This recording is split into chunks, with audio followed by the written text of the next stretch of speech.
ये कहानी चंदनपुर नाम के एक छोटे और शांत गांव की है। यहाँ सुबह पक्षियों की चहचहाहट से ज्यादा शंभू के बर्तनों की खटखट से शुरू होती है। शंभू एक सीधा साधा मेहनती आदमी है। गांव के पुराने बरगद के पेड़ के नीचे उसका एक छोटा सा ढाबा है। उसका मेन्यू फिक्स है, स्पाइसी मटन करी और गर्मा गर्म रोटी। शंभू के हाथ में जादू है, लेकिन उसकी किस्मत थोड़ी फीकी है। उसकी पत्नी शांति बहुत समझदार और व्यवहारिक है, जो हमेशा शंभू का साथ देती है। गांव का सेठ करमचंद महाकंजूस और चालाक इंसान है। उसका चमचा है लल्लन। ये दोनों ही इस कहानी में असली तड़का लगाते हैं। शंभू अपने ढाबे में काम में बिजी है। एक बड़े पतीले में मटन करी उबल रही है, जिसकी महक दूर दूर तक जा रही है। शांति रोटियां बेल रही है। शंभू मसाला मिलाते हुए कहता है, शांति, आज करी का रंग देखकर ही लग रहा है जो खाएगा अपनी उंगलियां चाटता रह जाएगा।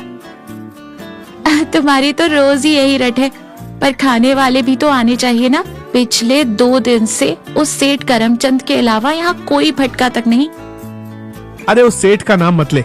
कल भी आधी प्लेट खाकर बोलता है, शंभू मटन में हड्डियां बहुत हैं, मैं तो आधे ही पैसे दूंगा। अरे भाई, मटन है, पनीर थोड़ी है जो बिना हड्डी के होगा। तभी सेठ करमचंद और लल्लन आते हैं। सेठ करमचंद के हाथ में हमेशा एक छोटी डायरी और पेन रहता था। वो नाक सकोड़ते हुए कहता है, महक तो ठीक ठाक आ रही है शंभू, लगा दे एक प्लेट, पर देख आज हड्डियां कम और बोटियां ज्यादा होनी चाहिए। लल्लन हाँ में हाँ मिलाते हुए कहता है, हाँ शंभू, सेठ जी को एकदम नरम बोटी चाहिए। सेठ जी के दांत कमजोर हो गए हैं।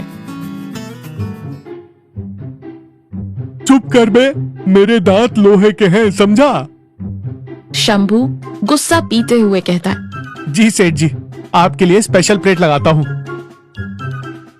फिर प्लेट देता है और सेठ करमचंद एक निवाला खाता है। उसकी आंखें बड़ी हो जाती हैं। वो मुंह से हवा खींचते हुए कहता है, अरे शंभू, ये क्या है बे? मसाला डाला है या पूरी मिर्ची का खेत उखाड़ कर इसमें झोंक दिया है? शंभू घबरा कर कहता है, क्या हुआ सेठ जी? रोज जितना ही तो मसाला डाला है। रोज जितना? मेरे कानों से धुआं निकल रहा है। लल्लन, जल्दी पानी ला।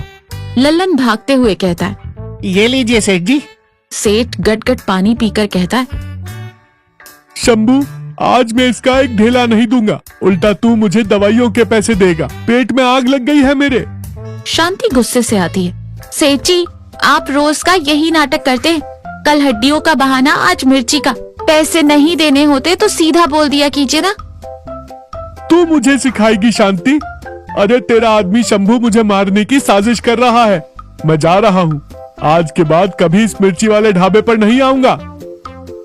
सेठ करमचंद पैर पटकते हुए चला जाता है। लल्लन उसके पीछे भागता है। शंभू उदास होकर बैठता है। देखा शांति, आज भी बोनी खराब हो गई। शांति शंभू के कंधे पर हाथ रखकर कहती है, कोई बात नहीं शंभू, जिसकी नीयत साफ हो उसे भगवान कभी भूखा नहीं सुलाता। 2 दिन बाद दोपहर का समय, सेठ अपने आंगन में खटिया पर लेटा है और पेट पकड़कर कराह रहा है। लल्लन पास ही खड़ा है। हाय राम, उस शंभू की मिर्ची ने तो मेरी जान ही निकाल दी। पेट में चूहे कबड्डी खेल रहे हैं। सेठ जी, किसी वैद्य को बुला लाऊं क्या? नहीं नहीं, वैद्य बहुत पैसे मांगेगा। कोई घरेलू नुस्खा बता लल्लन। लल्लन सोचते हुए कहता है, सेठ जी, पेट की जलन कम करनी हो तो मेरी दादी कहती थी कि कुछ मीठा खा लेना चाहिए। सेठ गुस्से से कहता है, अरे गधे, मीठा खाने से क्या होगा? कोई सस्ता और पक्का इलाज बता। लल्लन डरते हुए कहता है, तो फिर शंभू की मटन करी ही खा लीजिए। कहते हैं ना, जहर को जहर ही मारता है। सेठ जूता निकालते हुए कहता है, भाग यहाँ से, मुझे मारने का इरादा है क्या तेरा? लल्लन भाग जाता है।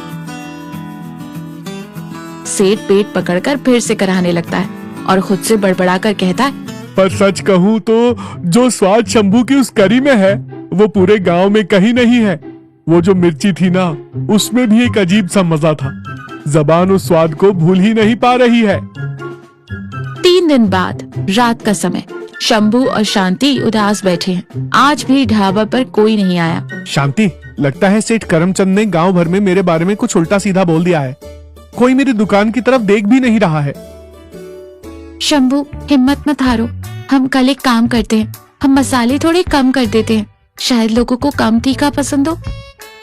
शंभू सोचते हुए कहता है। ठीक है शांति, कल से मसाला कम। पर यार, मेरे मटन का असली स्वाद तो उसी मसाले में है ना।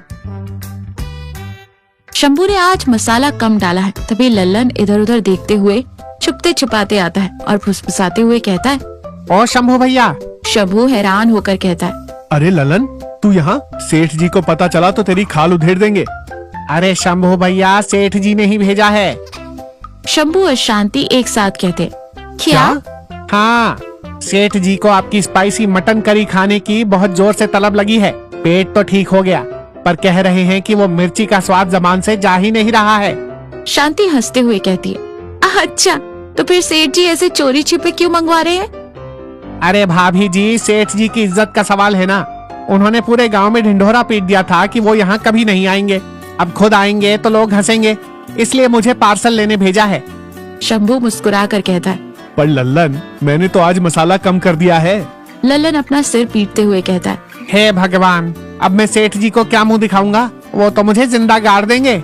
शांति हंसते हुए कहती है। घबरा मत लल्लन, शंभू सेठ जी के लिए अलग से एक छोटी कटोरी में वो स्पेशल मिर्ची का तड़का मार के दो। ठीक है शांति, अभी देता हूँ। शंभू एक कटोरी में अलग से तीखा तड़का लगाकर लल्लन को देता है। ले लल्लन, सेठ जी से कहना ये शंभू स्पेशल है, और हाँ, पूरे पैसे लेना मत भूलना। ठीक है भैया। लेकर भाग जाता है। शाम का समय, सेठ करमचंद मटन करी खा रहा है। उसके माथे पर पसीना है, आंखें लाल है, लेकिन वो बहुत मजे से खा रहा है। सेठ करते करते कहता है। वाह शंभू वाह, क्या मिर्ची है, क्या स्वाद है। सेठ जी, थोड़ा आराम से खाइए, कहीं पेट में फिर से कबड्डी ना शुरू हो जाए। चुप कर लल्लन, तुझे क्या पता स्वाद की कीमत। ये मिर्ची सीधा मेरे दिल को छू रही है। शंभू के हाथों में कोई जादू है। तभी शंभू और शांति सेठ जी के घर के आंगन में आते हैं। सेठ करमचंद उन्हें देखकर चौंक जाता है और कटोरी छुपाने की कोशिश करता है। शंभू मुस्कुराते हुए कहता है। कोई बात नहीं सेठ जी, छुपाने की जरूरत नहीं है। हमें पता चल गया है कि आपको हमारी मिर्ची वाली करी बहुत पसंद आई है। अरे शंभू, वो मैं तो बस ये चेक कर रहा था कि तूने आज से फिर कोई जहर तो नहीं मिला दिया। सेठ जी, आप व्यापारी बहुत बड़े हैं।